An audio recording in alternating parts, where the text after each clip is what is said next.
தமிழ் திரையுலகில் கிராமிய வாழ்க்கையையும் மனித உணர்வுகளையும் யதார்த்தமாக திரையில் பதிவு செய்து தனித்துவமான முத்திரை பதித்த தேசிய விருது பெற்ற இயக்குனர் பாரதி ராஜாவுக்கு புதுச்சேரியில் மலர் வணக்க நிகழ்ச்சி நடைபெற்றது. புதுச்சேரி அவனி கலை பண்பாட்டு சங்கம் மற்றும் புதுச்சேரி நடிகர்கள் பன்முக கலைஞர்கள் முன்னேற்ற சங்கம் இணைந்து குயவர்பாளையம் கீர்த்தி மகாலில் ஏற்பாடு செய்திருந்த இந்நிகழ்ச்சியில் புதுச்சேரி அமைச்சர்கள் வி.பி. சிவக்கொழுந்து மற்றும் ராஜவேலு ஆகியோர் கலந்து கொண்டு மறைந்த இயக்குனர் பாரதி ராஜாவின் உருவப்படத்திற்கு மலர் தூவி அஞ்சலி செலுத்தி மரியாதை செலுத்தினர். நிகழ்ச்சியில் புதுச்சேரி அரசு செய்தி மற்றும் விளம்பரத்துறை செயலர் முகமது ஹசன் அபீத், திரைப்பட இயக்குனர் சுரேஷ் ராஜன், திரைப்பட இயக்குநர்கள் சங்க தலைவர் செல்வமணி, இயக்குனர் பேராசிரியர் பர்வீன் சுல்தானா, திரைப்பட தணிக்கை குழுவின் முன்னாள் உறுப்பினர் ராஜம்நாதன், திரைப்பட பெப்சி அமைப்பின் பொதுச் செயலாளர் சாமிநாதன், ஆவணப்பட இயக்குனர் ரவி, குணவதி மைந்தன், கண்மணி ராஜா கிரியேஷன்ஸ் நிர்வாகிகள் உட்பட திரையுலகினர் மற்றும் கலைஞர்கள் பலர் கலந்து கொண்டு பாரதி ராஜாவுக்கு புகழஞ்சலி செலுத்தினர். மேலும் புதுச்சேரியைச் சேர்ந்த பத்மஸ்ரீ விருது பெற்ற பல்வேறு துறைகளின் விருதாளர்களும் கலந்து கொண்டு மலர் வணக்கம் செலுத்தி தமிழ் திரையுலகிற்கு பாரதி ராஜா ஆற்றிய பங்களிப்பை நினைவு கூர்ந்தனர். நிகழ்ச்சிக்கான ஏற்பாடுகளை புதுச்சேரி அவனி கலை பண்பாட்டு சங்க தலைவர் கலிய பெருமாள், செயலாளர் குமரன், பொருளாளர் அருள் செல்வம், துணைத் தலைவர் சுபாஷினி, துணை செயலாளர்கள் பிரபாகரன், அருள்ராஜ் மற்றும் ஆலவந்தார் சங்க நிர்வாகிகள் சிறப்பாக செய்திருந்தனர். நிகழ்ச்சியில் கலந்து கொண்டோர் அனைவரும் தமிழ் சினிமாவை புதிய பரிணாமத்திற்கு கொண்டு சென்ற இயக்குனர் பாரதி ராஜாவின் படைப்புகள் என்றும் நிலைத்திருக்கும் என்றும் அவரது கலை பயணம் எதிர்கால தலைமுறையினருக்கு வழிகாட்டியாக இருக்கும் என்றும் நினைவு கூர்ந்தனர்.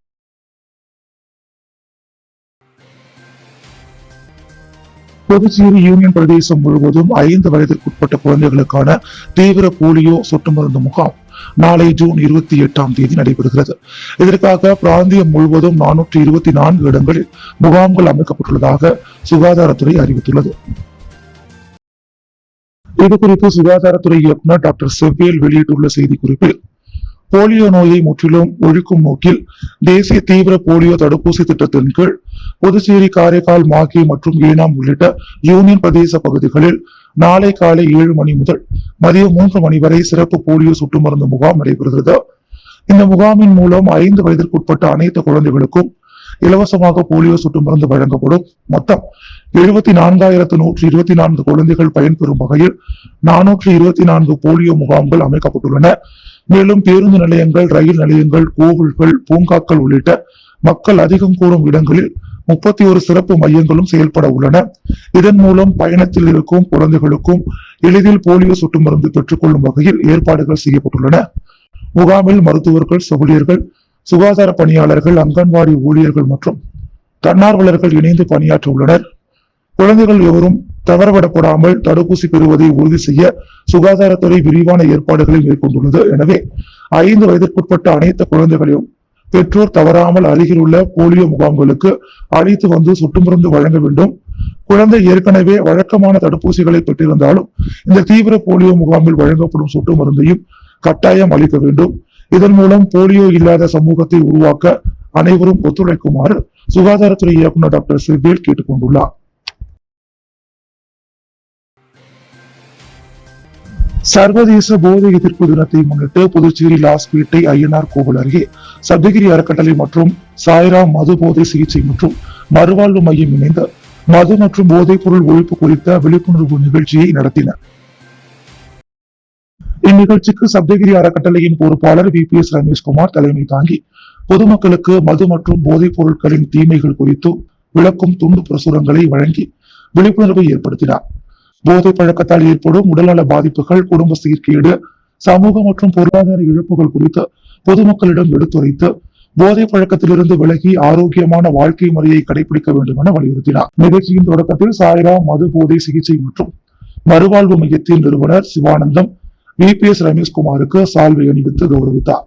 தொடர்ந்து மறுவாழ்வு மையத்தின் செயலாளர் திலீபா மற்றும் சாய்ராம் அமைப்பின் நிர்வாகிகள் முன்னிலையில் விழிப்புணர்வு நிகழ்ச்சி தொடங்கப்பட்டது. இதில் ஸ்ரீ சப்தகிரி அறக்கட்டளையின் நிர்வாகிகள், என்ஆர் காங்கிரஸ் உறுப்பினர்கள், சமூக ஆர்வலர்கள் மற்றும் பொதுமக்கள் கலந்து கொண்டனர். நிகழ்ச்சியின் நிறைவில் போதைப் பொருள் மற்றும் மது பழக்கத்தால் ஏற்படும் தீமைகள் குறித்து விளக்கும் துண்டு பிரசுரங்கள் பொதுமக்களுக்கு வழங்கப்பட்டு போதையற்ற சமுதாயத்தை உருவாக்க அனைவரும் உறுதிமொழி ஏற்க வேண்டும் என்று வலியுறுத்தப்பட்டது.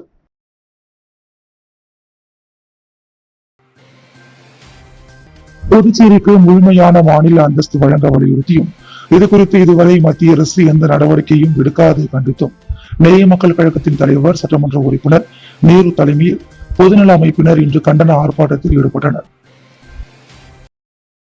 புதுச்சேரி அண்ணா சிலை அருகே நடைபெற்ற இந்த ஆர்ப்பாட்டத்தில் பல்வேறு பொதுநல அமைப்புகளைச் சேர்ந்த நிர்வாகிகள் மற்றும் உறுப்பினர்கள் என 100க்கும் மேற்பட்டோர் கலந்து கொண்டு புதுச்சேரிக்கு மாநில அந்தஸ்து வழங்க வேண்டும் என்ற கோரிக்கையை வலியுறுத்தி முழக்கங்களை எழுப்பினர். மேலும் மத்திய பாஜக அரசுக்கு எதிராகவும் மாநில அந்தஸ்து கோரிக்கையில் உரிய அழுத்தம் கொடுக்காத புதுச்சேரி அரசை கண்டித்தும் போராட்டக்காரர்கள் கோஷமிட்டனர். இது குறித்து போராட்டத்தில் கலந்து கொண்டவர்கள் கூறுகையில், கடந்த ஆண்டு இதே கோரிக்கையை வலியுறுத்தி டெல்லியில் உள்ள ஜந்தர் மந்தர் பகுதியில் சட்டமன்ற உறுப்பினர்கள் நேரு தலைமையில் பொதுநல அமைப்பினர் ஆர்ப்பாட்டம் நடத்தினர். அப்போது மத்திய அமைச்சர்களை நேரில் சந்தித்து புதுச்சேரிக்கு மாநில அந்தஸ்து வழங்க வேண்டும் என்ற கோரிக்கை மனுவும் அளிக்கப்பட்டது. ஆனால் அந்த போராட்டம் நடைபெற்று ஓராண்டு நிறைவடைந்த நிலையிலும் மத்திய அரசு இதுவரை எந்த விதமான நடவடிக்கையும் எடுக்கவில்லை. இதனை கண்டித்தே இன்று இந்த ஆர்ப்பாட்டம் நடத்தப்படுவதாக அவர்கள் தெரிவித்தனர். ஆர்ப்பாட்டத்தின் முடிவில் பேசிய சட்டமன்ற உறுப்பினர் நேரு, புதுச்சேரி மக்களின் நீண்டகால கோரிக்கையான மாநில அந்தஸ்தை மத்திய அரசு உடனடியாக வழங்க நடவடிக்கை எடுக்க வேண்டும். தொடர்ந்து கோரிக்கையை புறக்கணித்தால் பொதுமக்களை திரட்டி அடுத்த கட்டமாக தொடர் போராட்டங்கள் நடத்தப்படும் என்று எச்சரிக்கை விடுத்தார்.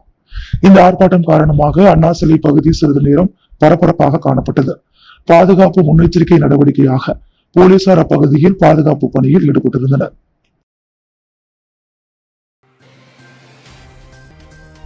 இந்தியாவில் கடந்த 1975ஆம் ஆண்டு அமல்படுத்தப்பட்ட நெருக்கடி நிலை காலத்தில் நடைபெற்ற ஜனநாயக மீறல்கள், கருத்து சுதந்திரத்தின் மீதான கட்டுப்பாடுகள் மற்றும் பொதுமக்கள் எதிர்கொண்ட அவலங்களை நினைவு கூறும் வகையில் புதுச்சேரி பாஜக சார்பில் கருத்தரங்கம் நடைபெற்றது. புதுச்சேரி நகரில் உள்ள தனியார் ஹோட்டலில் நடைபெற்ற இந்நிகழ்ச்சிக்கு மாநில தலைவர் வி.பி. ராமலிங்கம் தலைமை தாங்கினார். இதில் சிறப்பு விருந்தினராக தமிழ்நாடு சேவா பாரதி மாநில பொதுச் செயலாளர் இளங்குமரன் சம்பத் கலந்து கொண்டு நெருக்கடி நிலை காலத்தில் ஜனநாயக அமைப்புகள் எவ்வாறு பாதிக்கப்பட்டன, அரசியல் எதிர்ப்புகள் எவ்வாறு ஒடுக்கப்பட்டன, கருத்து சுதந்திரம் மற்றும் ஊடக சுதந்திரத்தின் முக்கியத்துவம் என்பது குறித்து விரிவாக உரையாற்றினார். நிகழ்ச்சியின் தொடக்கத்தில் முன்னாள் சட்டமன்ற உறுப்பினர் செல்வம் வரவேற்புரையாற்றினார்.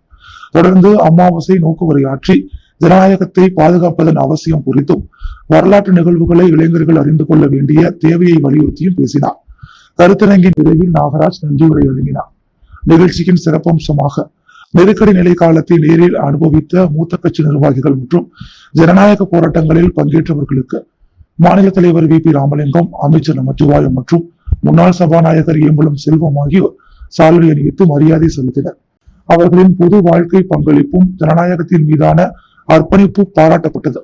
இந்நிகழ்ச்சியில் மாநில பொதுச் செயலாளர்கள் மோகன்குமார், லட்சுமி நாராயணன், துணைத் தலைவர்கள் ரத்னவேல், ஜெயலட்சுமி, பழனி, முன்னாள் சட்டமன்ற உறுப்பினர்கள் அசோக் பாபு, தங்க விக்ரமன் உள்ளிட்ட நிர்வாகிகள், கட்சி தொண்டர்கள் மற்றும் பலர் கலந்து கொண்டனர்.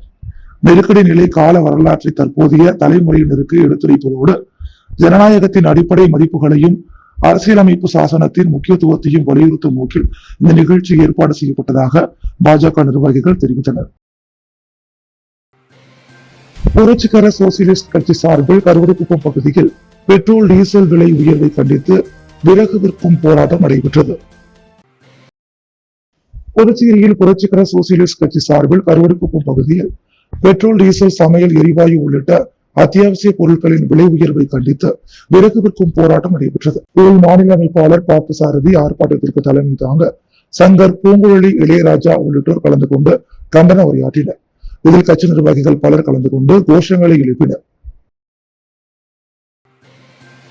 புதுச்சேரிக்கு பெருமை சேர்த்த காலாப்பட்டு அரசு பள்ளி தேசிய அளவில் முதலிடம் பிடித்த பள்ளியின் தலைமை ஆசிரியர் மற்றும் ஆசிரியர்களை தொகுதி சட்டமன்ற உறுப்பினர் செந்தில் நேரடியாக சென்று வாழ்த்து தெரிவித்தார்.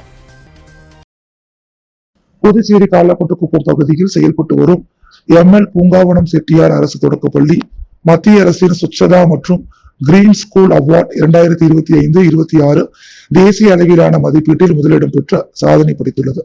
இந்த சாதனையை பாராட்டும் வகையில் காலாப்பட்டு தொகுதி சட்டமன்ற உறுப்பினர் செந்தில் பள்ளிக்கு நேரில் சென்ற தலைமை ஆசிரியர் ரமா மற்றும் ஆசிரியர்களை சந்தித்து வாழ்த்து தெரிவித்தார். சுத்தம், பசுமை, சுற்றுச்சூழல் பாதுகாப்பு மற்றும் மாணவர்களின் சுகாதார விழிப்புணர்வு உள்ளிட்ட அம்சங்களில் பள்ளி சிறப்பாக செயல்பட்டதன் மூலம் இந்த அங்கீகாரத்தை பெற்றுள்ளது. பள்ளியின் இந்த வெற்றி புதுச்சேரி கல்வித்துறைக்கும் காலாப்பட்டு தொகுதி மக்களுக்கும் பெருமை சேர்த்துள்ளதாக செந்தில் தெரிவித்தார்.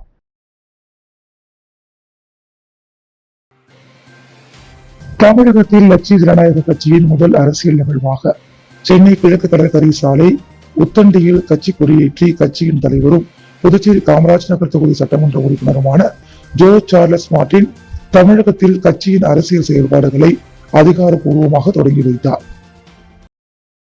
முன்னதாக சென்னை வந்த ஜோ சார்லஸ் மார்டினுக்கு உத்தண்டி டோல்கேட் பகுதியில் கட்சி நிர்வாகிகள் மற்றும் தொண்டர்கள் உற்சாக வரவேற்பு அளித்தனர். அவருக்கு மலர் கொத்து வழங்கி வரவேற்றதுடன் பட்டாசுகள் வெடித்தும் முழக்கங்கள் எழுப்பியும் வரவேற்றனர். தொடர்ந்து நடைபெற்ற கொடியேற்று விழாவில் லட்சிய ஜனநாயக கட்சியின் பொதுச் செயலாளர் நெல்லை ஜீவா, மாநில மற்றும் மாவட்ட நிர்வாகிகள், பல்வேறு அணிகளின் பொறுப்பாளர்கள் மற்றும் ஏராளமான கட்சி தொண்டர்கள் கலந்து கொண்டனர். நிகழ்ச்சி முழுவதும் உற்சாகமான அரசியல் சூழல் நிலவியது. விழாவில் உரையாற்றிய ஜோ சார்லஸ் மார்டின், தமிழகத்தில் எனது முதல் அரசியல் சுற்றுப்பயணம் இது. சிறுவயதில் விளையாட வந்த இந்த உத்தண்டி பகுதிக்கு இன்று அரசியல் பொறுப்புடன் வந்திருப்பது மிகுந்த மகிழ்ச்சி அளிக்கிறது என்று கூறினார். தமிழகத்தின் அரசியல் வளர்ச்சி குறித்து பேசிய அவர், கடந்த 75 ஆண்டுகளாக தமிழகத்தை ஆட்சி செய்த திராவிட கட்சிகள் பல்வேறு வளர்ச்சி திட்டங்களை செயல்படுத்தியுள்ளன என்றும் அவர்கள் செய்த பணிகளை குறைத்து மதிப்பிட வேண்டிய அவசியம் இல்லை என்றும் தெரிவித்தார். இன்றைய அரசியலில் இளைஞர்களின் பங்களிப்பு அதிகரித்து வருவதாக குறிப்பிட்ட அவர், தமிழக அரசியலில் புதிய தலைமுறையினர் அதிக ஆர்வத்துடன் களமிறங்கியுள்ளனர். அதற்கு தமிழக முதல்வர் விஜய் ஒரு காரணமாக இருக்கிறார். அதே போல் அண்ணாமலையும் புதிய அரசியல் சக்தியை உருவாக்கியுள்ளார். லட்சிய ஜனநாயக கட்சியும் இளைஞர்களை அரசியலுக்கு ஈர்க்கும் புதிய இயக்கமாக வளர்ந்து வருகிறது என்றார். லட்சிய ஜனநாயக கட்சியின் எதிர்கால இலக்குகள் குறித்து விளக்கிய அவர், தமிழகம் மற்றும் புதுச்சேரியை இந்தியாவின் முன்னணி வளர்ச்சி அடைந்த மாநிலங்களாக மாற்றுவதே கட்சியின் நோக்கம் என்று தெரிவித்தார். ஒரு காலத்தில் பல மாநிலங்களை விட தமிழகம் வளர்ச்சியில் முன்னிலை வகித்தது. ஆனால் இன்று சிங்கப்பூர் போன்ற நாடுகள் உலக அளவில் மிகப்பெரிய முன்னேற்றத்தை அடைந்துள்ளன. அதுபோல் தமிழகம் மற்றும் புதுச்சேரியும் உலகிற்கு முன்மாதிரியாக திகழ வேண்டும். அதற்கான திட்டங்களை வகுத்து செயல்படுத்த வேண்டும் என்று அவர் கூறினார். பூட்டான் நாட்டிற்கு சென்ற அனுபவத்தை பகிர்ந்த அவர், உலகின் அமைதியான நாடுகளில் ஒன்றான பூட்டான் திகழ்கிறது. அந்நாடின் இயற்கை வள மேலாண்மை மற்றும் நிலையான வளர்ச்சி திட்டங்களை நேரில் ஆய்வு செய்துள்ளேன். அங்குள்ள சிறந்த நடைமுறைகளை புதுச்சேரியில் செயல்படுத்துவதற்கான முயற்சிகள் மேற்கொள்ளப்பட்டு வருகின்றன என்றார். வரவிருக்கும் உள்ளாட்சி தேர்தலை முன்னிட்டு கட்சி நிர்வாகிகள் தயாராகி வருவதாக தெரிவித்த அவர், அரசியலில் என்பது சம்பாதிப்பதற்கான கருவி என்ற எண்ணம் மக்களிடையே நீண்ட காலமாக இருந்தது. ஆனால் எங்கள் அரசியல் மக்களின் வாழ்க்கை தரத்தை உயர்த்தும் அரசியல், அடிப்படை வசதிகளை மேம்படுத்தி மக்கள் நல திட்டங்களை செயல்படுத்துவதே எங்களின் முதன்மை நோக்கம். மக்கள் நலனே எங்கள் அரசியலின் அடிப்படை இலக்கு என்று வலியுறுத்தினார். மேலும் மக்களுக்கு யார் நல்லது செய்தாலும் அவர்களை மக்கள் ஏற்றுக்கொள்வார்கள். ஆட்சியும் மாறும், காட்சியும் மாறும், மக்களும் தற்போது மாறியுள்ளனர். தமிழக அரசியலில் புதிய மாற்றத்திற்கான சூழல் உருவாகியுள்ளது. இளைஞர்கள் அதிக அளவில் அரசியலுக்கு வர தொடங்கியுள்ளனர் என்றும் தெரிவித்தார். நிகழ்ச்சி முடிவில் செய்தியாளர்களிடம் பேசிய ஜோ சார்லஸ் மார்டின், புதுச்சேரியில் அண்மையில் பதவியேற்ற புதிய அமைச்சர்களுக்கு இதுவரை இலாக்காக்கள் ஒதுக்கப்படாதது கண்டிக்கத்தக்கது என்று கூறினார். இந்த விவகாரத்தில் எனது கண்டனத்தை ஏற்கனவே பதிவு செய்துள்ளேன். அமைச்சர் பதவி கிடைக்காவிட்டாலும் மக்களுக்கான நலத்திட்ட பணிகள் தொடர்ந்து நடைபெறும். மக்கள் சேவையே எங்களின் முதன்மை நோக்கமாகும் என்றும் அவர் தெரிவித்தார். முன்னதாக நடைபெற்ற விழாவில் தமிழகம் முழுவதிலும் இருந்து வந்திருந்த மாவட்ட நிர்வாகிகள் மற்றும் கட்சி தொண்டர்கள் ஜோ சார்லஸ் மார்டினுக்கு மலர் மாலைகள் அணிவித்து பூங்கொத்துக்கள் வழங்கி நெய் பரிசுகள் அளித்து வாழ்த்து தெரிவித்தனர். கட்சி முழக்கங்கள் எழுப்பப்பட்டதுடன் நிகழ்ச்சி உற்சாகமான சூழலில் நிறைவு பெற்றது. சித்தர் பூமி யோகாசன விளையாட்டு சங்கம் மற்றும் யோகாசன பாரத் இணைந்து நடத்தும் மாநில அளவிலான யோகாசன விளையாட்டு போட்டி புதுச்சேரி லாஸ்பேட்டை பல்நோக்கு விளையாட்டு அரங்கில் இன்று கோலாகலமாக தொடங்கியது. இப்போட்டியை சித்தர் பூமி யோகாசன விளையாட்டு சங்கத்தின் தலைவர் டாக்டர் ஆனந்த பாலயோகி பவனானி குத்துவிளக்கேற்றி தொடங்கி வைத்தார். பின்னர் அவர் பேசுகையில், யோகா என்பது உடல் ஆரோக்கியத்தை மட்டுமின்றி மன அமைதி, ஒழுக்கம் மற்றும் தன்னம்பிக்கையை வளர்க்கும் உயரிய கலை என்றும் இளம் தலைமுறையினர் யோகாசனத்தை வாழ்க்கையின் ஒரு அங்கமாக கடைபிடிக்க வேண்டும் என்றும் வலியுறுத்தினார். நிகழ்ச்சியில் சங்கத்தின் துணைத் தலைவர் தேவசேனா பவனானி, செயலாளர் டாக்டர் தயாநிதி, துணை செயலாளர்கள் டாக்டர் பாலாஜி, ரீனா ஜோசப், பொருளாளர் சண்முகம் மற்றும் பல்வேறு யோகா ஆசிரியர்கள், பயிற்சியாளர்கள் கலந்து கொண்டு போட்டியாளர்களை உற்சாகப்படுத்தினர். போட்டியில் பல்வேறு வயது பிரிவுகளின் கீழ் தனிநபர் மற்றும் குழு யோகாசன பிரிவுகளில் போட்டிகள் நடைபெற்று வருகின்றன. போட்டியாளர்களின் உடல் சமநிலை, நெகிழ்வுத்தன்மை, துல்லியம் மற்றும் யோகாசன திறன்கள் ஆகியவற்றின் அடிப்படையில் நடுவர்கள் மதிப்பீடு செய்து வருகின்றனர். 2 நாட்கள் நடைபெறும் இந்த யோகாசன விளையாட்டு போட்டியின் நிறைவு விழா நாளை நடைபெறுகிறது. இதில் வெற்றி பெறும் போட்டியாளர்களுக்கு கோப்பைகள், பதக்கங்கள், சான்றிதழ்கள் மற்றும் சிறப்பு பரிசுகள் வழங்கப்பட உள்ளதாக விழா ஏற்பாட்டாளர்கள் தெரிவித்துள்ளனர். கூடப்பாக்கம் சின்ன திருக்கைலாயத்தில் திருவாசக உலக சாதனை மாநாடு நடைபெற்றது. புதுச்சேரி மாநிலம் கூடப்பாக்கம் வில்லியனூர் சாலையில் அமைந்துள்ள சின்ன திருக்கைலாயத்தில் நேற்று திருவாசக உலக சாதனைக்கான புதுச்சேரி மாநாடு பக்தி பரவசத்துடன் நடைபெற்றது. விழாவையொட்டி கூடப்பாக்கம் நெமலீஸ்வரர் ஆலயத்திலிருந்து மாணிக்க வாசகர் திருவுருவம் மற்றும் சிவனடியார்கள் பங்கேற்ற ஆன்மீக ஊர்வலம் புறப்பட்டு சின்ன திருக்கைலாயத்தை வந்தடைந்தது. ஊர்வலத்தின் திரளான பக்தர்கள் கலந்து கொண்டு சிவநாமம் முழங்கியபடி சென்றனர். தொடர்ந்து நடைபெற்ற மாநாட்டில் திரு சிவஞானியார் திருவாசகத்தின் மகத்துவம், சிவனடியார்களின் கடமைகள் மற்றும் சைவ சமய பணியின் அவசியம் குறித்து சிறப்புரையாற்றினார். பின்னர் வாழும் மாணிக்க வாசகர் என போற்றப்படும் திரு சிவகுமார் திருவாசகத்தின் சிறப்பு, மாநாட்டின் நோக்கம் மற்றும் அதன் சமூக ஆன்மீக முக்கியத்துவம் குறித்து விளக்கம் அளித்தார். மாநாட்டில் திருவாசக பள்ளி பாட புத்தகங்களில் இடம்பெற வேண்டும், மாணிக்க வாசகர் மற்றும் திருவாசகத்தை போற்றும் வகையில் அரசு சார்பில் ஆண்டுதோறும் விழா நடத்தப்பட வேண்டும் என்பன உள்ளிட்ட தீர்மானங்கள் நிறைவேற்றப்பட்டன. இதனைத் தொடர்ந்து அம்மையப்பர் படைப்பாளர் கலைக்குழுவின் சார்பில் திரு மாணிக்க வாசகர் நாடகம் அரங்கேற்றப்பட்டது. திரு லங்கேஸ்வரன் கதை வசனம் அமைத்திருந்த இந்நாடகத்தை திரு அப்துல் ஷெரீப் இயக்கினார்.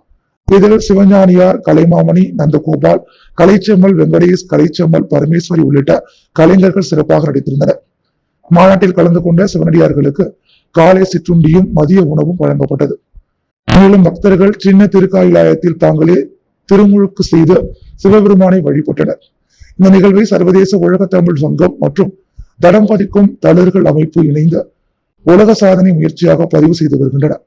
பல்வேறு சைவ அமைப்புகள், திருவாசக குழுக்கள் மற்றும் ஏராளமான சிவபக்தர்கள் கலந்து கொண்டு மாநாட்டை சிறப்பித்தனர். புதுச்சேரி வில்லியனூரில் அமைந்துள்ள அருள்மிகு ஸ்ரீ பெருந்தேவி தாயார் சமேத தென்கலை ஸ்ரீ வரதராஜ பெருமாள் கோவில் பிரம்மோற்சவ விழாவில் வரதராஜ பெருமாள் யானை வாகனத்தில் வீதி உலா வந்து பக்தர்களுக்கு காட்சியளித்தார். வில்லியனூரில் அமைந்துள்ள அருள்மிகு ஸ்ரீ பெருந்தேவி தாயார் சமேத தென்கலை ஸ்ரீ வரதராஜ பெருமாள் கோவில் தேவஸ்தானத்தில் நடைபெற்று வரும் 22ஆம் ஆண்டு பிரம்மோற்சவ விழா பக்தி பரவசத்துடன் நடைபெற்று வருகிறது. கடந்த 20ஆம் தேதி கொடியேற்றத்துடன் தொடங்கிய பிரம்மோற்சவம் தினமும் காலை மற்றும் இரவு வேளைகளில் நடைபெறும் பல்வேறு சிறப்பு வழிபாடுகள் மற்றும் வாகன உற்சவங்களால் பக்தர்களை ஈர்த்து வருகிறது. பிரம்மோற்சவத்தின் 6ஆம் நாள் உற்சவத்தை முன்னிட்டு நேற்று இரவு ஸ்ரீ வரதராஜ பெருமாளுக்கு மலர், பட்டாடை மற்றும் ஆபரணங்களால் சிறப்பு அலங்காரம் செய்யப்பட்டு வேத மந்திரங்கள் முழங்க மகா தீபாராதனை நடைபெற்றது. தொடர்ந்து யானை வாகனத்தில் எழுந்தருளி பெருமாள் மின் விளக்குகளால் அலங்கரிக்கப்பட்ட மாட வீதிகளில் திருவீதி உலா வந்து பக்தர்களுக்கு அருள் பாலித்தார். வீதி விழாவின் போது சாலையின் இருபுறங்களிலும் திரண்டிருந்த பக்தர்கள் கோவிந்தா கோவிந்தா என்ற பக்தி முழக்கங்களுடன் பெருமானை வரவேற்று வழிபட்டார். பெண்கள் வீடுகளின் முன்பு கோலமிட்டு கற்பூர ஆரத்தி எடுத்து சுவாமியை தரிசனம் செய்தனர். குழந்தைகள் முதல் முதியவர்கள் வரை ஏராளமானோர் வீதி விழாவில் கலந்து கொண்டு பக்தி பரவசத்துடன் சுவாமி தரிசனம் செய்தனர். இந்நிகழ்ச்சியில் சிறப்பு அழைப்பாளராக வில்லியனூர் தொகுதி சட்டமன்ற உறுப்பினர் ரவிக்குமார் கலந்து கொண்டு ஸ்ரீ வரதராஜ பெருமாளை தரிசனம் செய்தார். அவருக்கு ஆலய நிர்வாகம் மற்றும் வன்னியர்குல சத்திரியர்கள் சார்பில் பொன்னாடை அணிவித்து நினைவு பரிசு வழங்கி மரியாதை செலுத்தப்பட்டது. மேலும் முன்னாள் சேர்மன் பாலமுருகன், செல்வம் என்ற சுபராயிலு, விழா குழுவினர் சத்தியமூர்த்தி, பிரேம் என்ற புஷ்பராஜ், மரியழகன், சுதர்சனம், பாபு உள்ளிட்டோர் கலந்து கொண்டு விழாவை சிறப்பித்தனர். 6ஆம் நாள் உற்சவத்திற்கான உபயத்தை வன்னியர்குல சத்தியர்கள் ஏற்றிருந்தனர். விழாவிற்கான ஏற்பாடுகளை வன்னியர் மட தனி அதிகாரி ராமதாஸ் தலைமையில் விழா குழுவினர் சிறப்பாக செய்திருந்தனர். வீதி விழா நிறைவடைந்த பின்னர் பக்தர்களுக்கு பிரசாதம் வழங்கப்பட்டது. பிரம்மோற்சவ விழாவின் அனைத்து ஏற்பாடுகளையும் கோவில் நிர்வாக அதிகாரி சந்தானராமன் தலைமையில் உபயதாரர்கள், பாகவதர்கள், பக்தர்கள் மற்றும் வில்லியனூர் பகுதி பொதுமக்கள் ஒருங்கிணைந்து மேற்கொண்டு வருகின்றனர். பிரம்மோற்சவத்தின் அடுத்தடுத்த நாட்களில் பல்வேறு வாகன உற்சவங்கள், சிறப்பு பூஜைகள் மற்றும் ஆன்மீக நிகழ்ச்சிகள் நடைபெற உள்ளதால் ஏராளமான பக்தர்கள் கலந்து கொண்டு சுவாமி தரிசனம் செய்து வருகின்றனர். ஜிப்மர் ஓபிசி ஊழியர்கள் நல சங்கத்தின் சார்பாக இந்தியாவின் பின்தங்கிய சமூக பிரிவுகளுக்கான மண்டல் கமிஷன் ஆணை அறிக்கையை அமல்படுத்திய முன்னாள் பாரத பிரதமர் மறைந்த VP சிங் பிறந்தநாள் விழா கொண்டாடப்பட்டது.